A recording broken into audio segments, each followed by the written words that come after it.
C'était donc le premier épisode de NXT 2.0 et il y a énormément de choses à dire.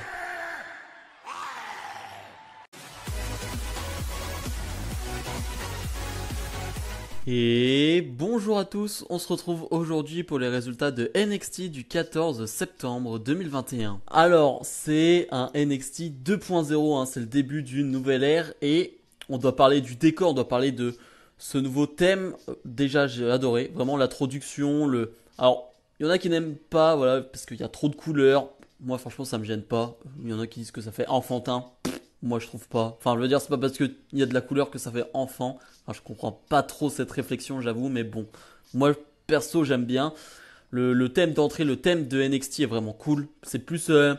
On est plus sur quelque chose de pop, rap, si je peux dire. Et j'avoue que j'aime bien. Et si je dois parler du décor, de l'arène en général, c'était trop bien. J'ai adoré ce changement parce que j'avais presque l'impression d'être dans un nouvel endroit, d'être dans une nouvelle fédération, que c'était pas la WWE, et j'aime bien quand ça change comme ça. Très coloré là aussi, beaucoup de public là, un peu plus loin, j'ai l'impression le public, je sais pas si c'est vrai, mais j'ai l'impression que le public est plus éloigné, mais voilà, il y a plus de décors, il y a plus de couleurs, il y a plus de détails et ouais, je trouve qu'à l'œil, c'est vraiment impressionnant ce changement et j'avoue que j'ai vraiment apprécié. LA Knight débute ce show avec un match contre Braun Breaken, match particulier parce que LA Knight est censé être dans un match plus tard dans la soirée, un match très important qui sera pour le titre NXT et on lui donne un match comme ça donc assez bizarre ce match parce que Braun Breaken a challengé, on va dire en backstage LA Knight et LA Knight a accepté. Match de 6-7 minutes, je dirais, quelque chose comme ça, où Braun Breaken, qu'on n'a jamais vu du côté de NXT, nous montre ses qualités de lutteur. J'ai vraiment, de toute façon, il est en tenue de lutteur et j'ai vraiment, entre guillemets, l'impression de voir un Jason Jordan, si je peux dire. C'est-à-dire que vraiment, des prises de lutte, beaucoup de portée, voilà, de ce genre de choses qu'on peut voir à la lutte. Et c'est pas si mal, finish plutôt impressionnant avec ce gros porté qui se termine en enfourchement. Enfin, c'est vraiment en power slam, pardon. C'est vraiment pas mal. Et il va même remporter ce combat. Surprise. J'avoue que là, à ce moment-là, du show, je me dis, mais qu'est-ce qui se passe? LA Knight est censé être dans un gros match plus tard dans la soirée. Et LA Knight vient de perdre en 6-7 minutes contre un inconnu. Ok, pourquoi pas. Pour construire une nouvelle star, c'est pas mal. Mais pour LA Knight, ok, on en reparlera. Imperium fait face à Josh Briggs et Brooks Johnson. Josh Briggs, je crois qu'on l'a vu lors du tournoi NXT Breakout, il me semble, si je me trompe pas. Mais voilà, encore une nouvelle équipe, on nous ramène encore deux nouveaux noms et ça, c'est très bien. Il faut ramener des nouveaux noms, il faut ramener de la fraîcheur du côté de NXT. Bon match par équipe, mais qui est plutôt court là aussi. Donc voilà, c'est pas un match qui va durer 10-15 minutes, c'est plutôt un match qui va durer 6-7-8 minutes, grand max, je dirais. Et voilà, Imperium, comme d'habitude, fait une belle démonstration de catch. Et Josh Briggs et Bruce Johnson sont pas si mal, surtout Josh Briggs, je trouve, qui est plutôt intéressant dans ce combat. Mais ça ne va pas suffire parce que Imperium, avec son expérience, va réussir à gagner ce combat grâce à une sorte de souplex du haut de la troisième corde, une sorte de butterfly souplex si je me trompe pas. Voilà, c'est plutôt cool, je trouvais ça plutôt bien. Et voilà, Imperium qui remporte ce combat. B-Fab, la membre du clan Hit Row, fait ses débuts sur le ring du côté de NXT face à une jobbeuse. Là aussi, pas grand chose à dire sur le in-ring, c'est-à-dire que c'est un peu trop court. J'avoue que le finish, par contre, si c'est vraiment ça, ce petit netbreaker, ça va pas être terrible, je trouve. Un netbreaker en 2021 en tant que finish, bon, c'est pas terrible, mais bon. On verra bien. Finalement, après le match, elle va faire une petite promo un peu en rap, comme elle sait faire. Et finalement, elle va se faire interrompre par Elektra Lopez et le clan de Legado del Fantasma. Très très cool, très très cool les échanges entre ces deux-là. Et j'aime bien aussi que ce soit les deux femmes qui prennent le dessus aussi, qui parlent, qui sont en mode, nous on veut se frapper aussi. Je veux dire, les hommes et tout, ils parlent, ils font ce qu'ils veulent, mais nous aussi on veut être sur le devant de la scène et on veut se frapper. Finalement, le malin Santos Escobar va dire à Elektra Lopez de non, on va pas sur le ring, on va pas se battre maintenant. Donc voilà, on continue cette feud entre Legado del Fantasma et Hit Row et c'est toujours très intéressant. Maintenant, faudrait pas que ça dure non plus encore quelques mois. Carmelo Hayes est sur le ring, il est accompagné de son ami Trick Williams. Je crois pas qu'on l'ait déjà vu du côté de NXT. J'avoue qu'il y a beaucoup de nouvelles têtes, beaucoup de nouveaux visages, donc je suis un peu perdu. mais je crois pas qu'on l'ait déjà vu. Et Carmelo Hayes qui arrive avec son contrat, vous savez, il a gagné le tournoi NXT Breakout. Du coup, il a le droit à une chance pour le titre de son choix. Et il va en parler justement, et c'est Trick Williams qui va même plutôt parler, qui va presque lui voler la vedette, parce que Trick Williams est assez charismatique, il faut le dire, et Trick Williams va lui dire, voilà, faut arrêter d'être humble, il faut arrêter de blabla, quand tu dis quelque chose, il faut le faire tout simplement, et voilà, moi j'ai confiance en toi, je sais que tu peux le faire. Finalement, on va avoir Duke Hudson qui va arriver, qui était lui aussi dans le tournoi NXT Breakout, et Duke Hudson va lui dire, ouais, t'as eu de la chance au tournoi NXT Breakout, blabla. Et finalement, Trick Williams qui va s'en prendre à Duke Hudson, et Carmelo Hayes qui va le suivre. Et donc les deux vont passer à tabac Duke Hudson. C'est pas vraiment un move de babyface, je sais pas ce que vous en pensez, mais deux gars quand même qui frappent une autre superstar par derrière, c'est pas vraiment un move de babyface de la part de Carmelo Hayes et de Trick Williams. Donc c'est assez intriguant, il nous a pas dit il allait justement se servir de ce contrat contre qui, contre quel champion, on ne sait pas encore. Mais ouais, un move un peu de heal je trouve de la part de Carmelo Hayes. Casey Catanzaro et Kaden Carter font face à Jessie Jane et Gigi Dolin, match qui ne va pas durer très longtemps parce que au moment où Kaden Carter et Casey Catanzaro allaient gagner ce combat assez rapidement d'ailleurs, et quelqu'un va intervenir, va faire arrêter le combat et c'est Mandy Rose qui arrive avec un nouveau look, nouvelle teinture, nouvelle couleur de cheveux, nouvelle tenue. Pourquoi pas un changement pour Mandy Rose, voilà, pourquoi pas. Mais finalement c'est Sarray qui va arriver et donc on va se retrouver avec un 3 contre 3. C'est rare que NXT fasse ça, c'est-à-dire de commencer un match en 2 contre 2 et que ça se termine en 3 contre 3. Raw, SmackDown sont plus habitués à faire ce genre de choses. À NXT on l'a pas trop vu, donc ouais, assez bizarre de voir ça. Donc on retrouve un match à 3 contre 3 qui était très bon, tellement bon que le public va chanter This is awesome, donc le premier This is awesome de NXT 2.0 et c'était vraiment mérité parce que vraiment bon combat, une grosse domination des heels et surtout une belle performance de Mandy Rose, je l'avoue. J'ai pas du tout l'impression de voir la Mandy Rose de Raw ou de SmackDown. Du main roster, j'ai vraiment l'impression de voir une nouvelle Mandy Rose qui a plus d'attitude, qui a peut-être plus d'assurance, qui... Je sais pas. En tout cas, elle dégage plus de choses qu'elle n'en a jamais dégagé du côté du main roster. Et ouais, j'aime bien ce qu'elle fait. J'aime bien ce qu'elle fait sur le ring. On va avoir vraiment de bons enchaînements avec Sarray, Kaden Carter et Casey Catanzaro qui vont bien revenir dans le combat parce qu'il y a vraiment une grosse domination des heels à un moment donné. Mais finalement, ça ne va pas être assez pour les faces parce que les heels vont l'emporter. Donc victoire de Mandy Rose et de son équipe. Je sens quand même qu'on essaye quelque chose avec Mandy Rose et j'ai envie de dire pourquoi pas. Moi j'ai envie de voir. J'ai envie de voir ce qu'elle est capable de faire dans la durée et sur de très gros combats. Ridge Holland fait face à Drake Maverick. Pas grand chose à dire sur ce combat parce que c'est un squash. Vraiment Ridge Holland qui va être très impressionnant comme depuis son retour et qui va vraiment battre Drake Maverick en quoi? En 2 minutes peut-être, quelque chose comme ça. Je crois que Drake Maverick donne 2 coups dans le combat. Mais c'est tout, Ridge Holland qui va remporter ce combat. Donc on continue de construire Ridge Holland fort, même s'il a perdu la semaine dernière, je crois, ou il y a 2 semaines contre Ciampa. Je sais plus quand. Mais voilà, il avait perdu et c'est vrai que c'était assez bizarre de le faire perdre à ce moment-là. Mais voilà, on essaye de reprendre cette marche en avant pour Ridge Holland. Les Creed Brothers sont sur le ring. Ils m'avaient fait une belle impression la semaine dernière. Et encore une fois, ils vont faire face à des jobbers. Mais encore une belle impression. Ils sont très violents, très dynamiques. Ils ont envie, ils en ont très envie de catcher et ça fait plaisir, ils sont vraiment à fond dans tout ce qu'ils font. Et ouais, je trouve qu'ils sont vraiment très bons pour l'instant, c'est une équipe qui m'impressionne et pourtant ils font que des matchs de 2-3 minutes, mais ça m'impressionne donc ça veut dire à quel point ils sont bons. Bref, ils vont remporter leur combat.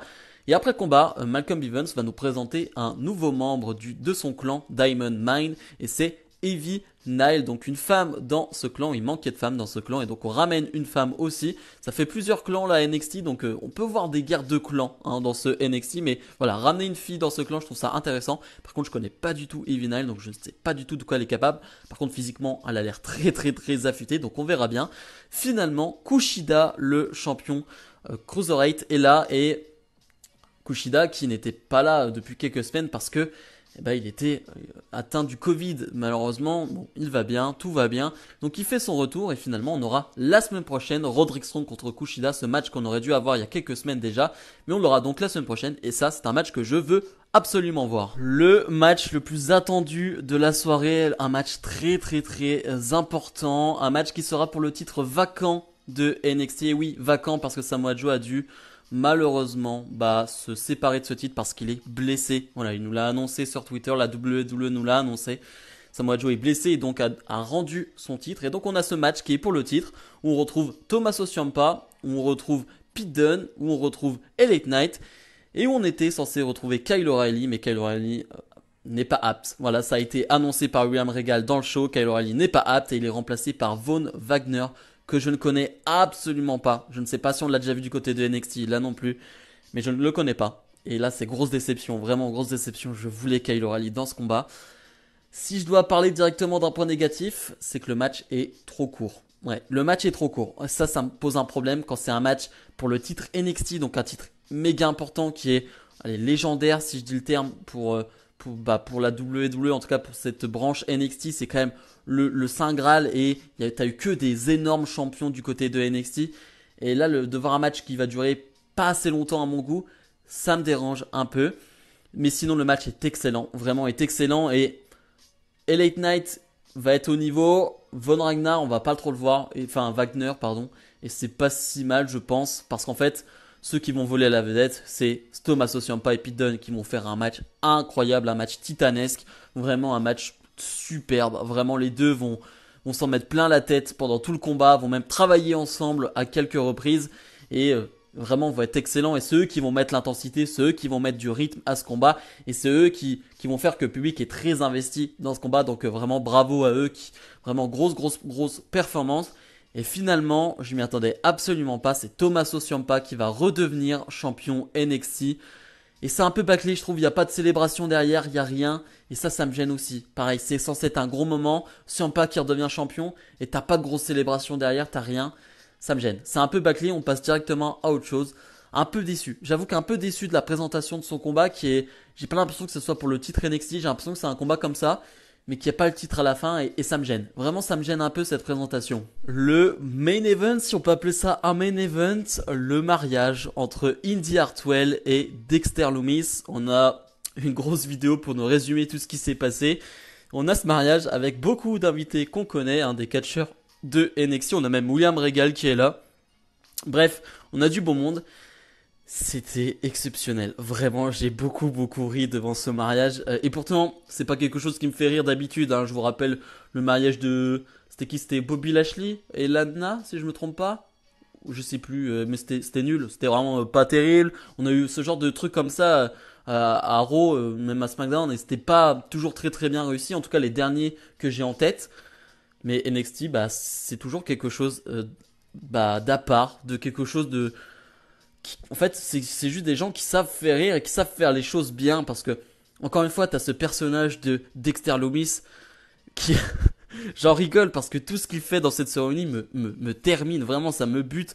C'est-à-dire que Indy Hartwell va vraiment faire ses vœux vraiment de mariage et va parler. Et lui, qu'est-ce qu'il va faire? Il a pas des vœux à faire. Il va juste tendre son pouce et en mode... Ok, c'est ok. Donc ça veut dire oui pour lui. Voilà, lui, qu'est-ce qu'il montre? Il montre qu'il a quoi derrière sous son costard? Une hache. Et il montre ça à tout le monde en mode, ouais, si quelqu'un veut intervenir, je suis là les gars, ok? Qu'est-ce que vous voulez dire en fait? Vraiment, qu'est-ce que vous voulez dire? Jusqu'au dernier moment où finalement, il va parler. Dexter Lumis va parler, il va dire, oui, je le veux. Voilà, franchement c'était trop drôle. Regardez ce segment si vous ne l'avez pas vu, c'était beaucoup trop drôle. Et on va même pas terminer là-dessus. On va terminer sur, j'ai bien aimé comment ils ont fait, sur une télé. Donc on va voir Tommaso Ciampa, le nouveau champion NXT, qui regarde ça. Il va être confronté par Bron Breakker. Donc c'est très intéressant, c'est-à-dire que Bron Breakker, je suis allé faire des recherches entre temps, c'est le fils de Rick Steiner, si je me trompe pas, donc voilà, gros catcheur et c'est de la famille Steiner, et on lui a enlevé ce nom Steiner, c'est quand même complètement con, désolé du terme, mais c'est-à-dire que Steiner, je veux dire, tu le vois arriver, en plus c'est un Steiner, donc tu peux te dire, ok, tu vas être attentif à ce qu'il va faire, et on enlève ce nom pour donner Bron Breakker. Moi le nom Bron Breakker me gêne pas, je le trouve plutôt sympa.